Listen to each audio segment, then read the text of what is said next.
ನಮಸ್ತೆ ಕರ್ನಾಟಕ 1 ಟಿವಿಗೆ ಸ್ವಾಗತ. ಸೋನು ನಿಗಮ್ ಅವರು ತಮ್ಮ ಹಾಡುಗಳ ಜೊತೆಗೆ ಆಗಾಗ ವಿವಾದಾತ್ಮಕ ಹೇಳಿಕೆಯಿಂದಲೂ ಸುದ್ದಿ ಆಗ್ತಾರೆ. ಈಗ ಅವರು ಕನ್ನಡಕ್ಕೆ ಅವಮಾನ ಮಾಡಿ ಚರ್ಚೆಗೆ ಗ್ರಾಸವಾಗಿದ್ದಾರೆ. ಪಹಲ್ಗಾಮ್ ದಾಳಿಯನ್ನ ಕನ್ನಡದೊಂದಿಗೆ ಜೋಡಿಸಿದ ಹೇಳಿಕೆಗೆ ಗಾಯಕ ಕ್ಷಮೆ ಕೇಳುವಂತೆ ಅನೇಕರು ಒತ್ತಾಯಿಸುತ್ತಿದ್ದಾರೆ. ಇಲ್ಲವಾದ್ರೆ ಕನ್ನಡ ಚಿತ್ರರಂಗದಿಂದ ಬ್ಯಾನ್ ಮಾಡಲಾಗುತ್ತೆ ಎಂದು ಕನ್ನಡ ಹೋರಾಟಗಾರರು ತಿಳಿಸಿದ್ದಾರೆ.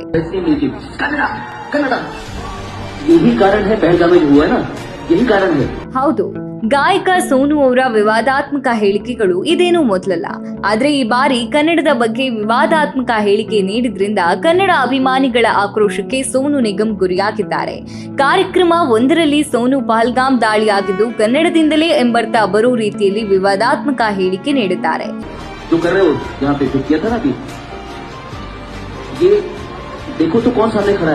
ಸೋನು ನಿಗಮ್ ಎಲ್ಲೇ ಹೋದ್ರೂ ಕನ್ನಡ ಹಾಡು ಹೇಳುವಂತೆ ಒತ್ತಾಯ ಬರ್ತದೆ.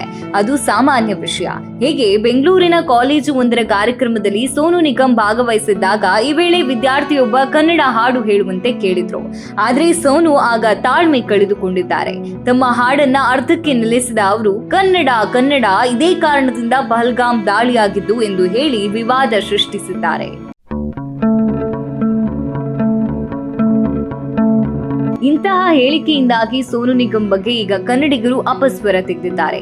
ಗಾಯಕನ ವಿರುದ್ಧ ಅನೇಕರು ಗರಂ ಆಗಿದ್ದು ಸೋನು ನಿಗಮ್ ಅನ್ನ ಕನ್ನಡದಿಂದ ಬ್ಯಾನ್ ಮಾಡಲು ಒತ್ತಾಯ ಕೇಳಿ ಬರ್ತಾ ಇದೆ. ಸೋನು ನಿಗಮ್ ತಮ್ಮ ಕನ್ನಡದ ವಿವಾದಾತ್ಮಕ ಹೇಳಿಕೆ ನಂತರ ಕಾರ್ಯಕ್ರಮದಲ್ಲಿ ನನ್ನ ವೃತ್ತಿ ಜೀವನದಲ್ಲಿ ನಾನು ಬೇರೆ ಬೇರೆ ಭಾಷೆಗಳಲ್ಲಿ ಹಾಡಿದ್ದೇನೆ.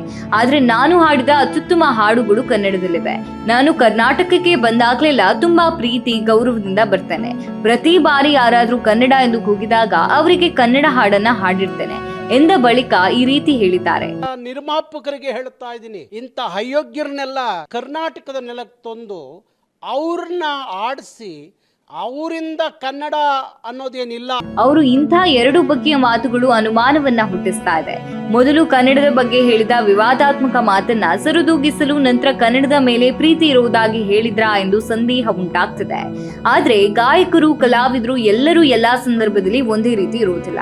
ಯಾಕಂದ್ರೆ ಅವರದ್ದೇ ಆದ ಒತ್ತಡದಲ್ಲಿ ಇರ್ತಾರೆ. ಆದ್ರೆ ತಾಳ್ಮೆ ಕಳೆದುಕೊಂಡು ಈ ರೀತಿ ಹೇಳಿಕೆ ನೀಡುವುದು ಸರಿಯಲ್ಲ ಎನ್ನುವ ಮಾತುಗಳು ಕೂಡ ಕೇಳಿ ಬರ್ತಾ ಇವೆ. कन्नडिगास बहुत ही प्यारे लोग होते हैं. आप लोग कमेंट्स में ये मत सोचिए कि वहां पे कुछ ऐसी वेव चल रही है, ऐसा कुछ नहीं है.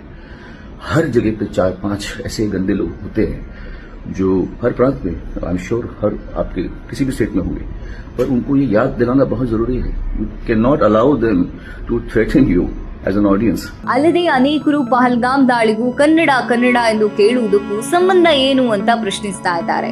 ಇನ್ನು ಸೋಷಿಯಲ್ ಮೀಡಿಯಾದಲ್ಲಿ ಸೋನು ನಿಗಮ್ ವಿರುದ್ಧ ಕನ್ನಡಿಗರು ಆಕ್ರೋಶ ಹೊರಹಾಕ್ತಾ ಇದ್ದು ಕನ್ನಡ ಪರ ಸಂಘಟನೆಗಳು ಸೋನು ನಿಗಮ್ ಕ್ಷಮೆ ಕೇಳಲು ಆಗ್ರಹಿಸಿದ್ದಾರೆ. ಇಲ್ಲವಾದ್ರೆ ಗಾಯಕರನ್ನ ಬ್ಯಾನ್ ಮಾಡಬೇಕು ಅನ್ನೋ ಒತ್ತಾಯ ಕೂಡ ಕೇಳಿ ಬರ್ತಾ ಇದೆ. ಆದ್ರೆ ಕನ್ನಡಕ್ಕೆ ಸೋನು ನಿಗಮ್ ಸಾಕಷ್ಟು ಪ್ರೀತಿ ತೋರಿಸಿದ್ದಾರೆ. ಹೀಗಾಗಿ ಮತ್ತೊಂದು ಅವಕಾಶ ನೀಡಬೇಕು ಎನ್ನುವ ಮಾತುಗಳು ಕೂಡ ಅನೇಕರದ್ದು. ಇನ್ನು ಈ ಬಗ್ಗೆ ಸೋನು ನಿಗಮ್ ಯಾವಾಗ ಹಾಗೂ ಯಾವ ರೀತಿ ಪ್ರತಿಕ್ರಿಯಿಸುತ್ತಾರೆ ಎಂಬುದನ್ನ ಕಾದು ನೋಡಬೇಕಿದೆ. ಇದಾಗಿತ್ತು ಸೋನು ನಿಗಮ್ ಕನ್ನಡದ ಬಗ್ಗೆ ಹೇಳಿದ ವಿವಾದಾತ್ಮಕ ಹೇಳಿಕೆ ಕುರಿತು ಮಾಹಿತಿ. ಮತ್ತಷ್ಟು ವಿಚಾರಗಳೊಂದಿಗೆ ಮುಂದಿನ ಸಂಚಿಕೆಯಲ್ಲಿ ಭೇಟಿ ಆಗ್ತೇವೆ. ಇದು 1 ಟಿವಿ.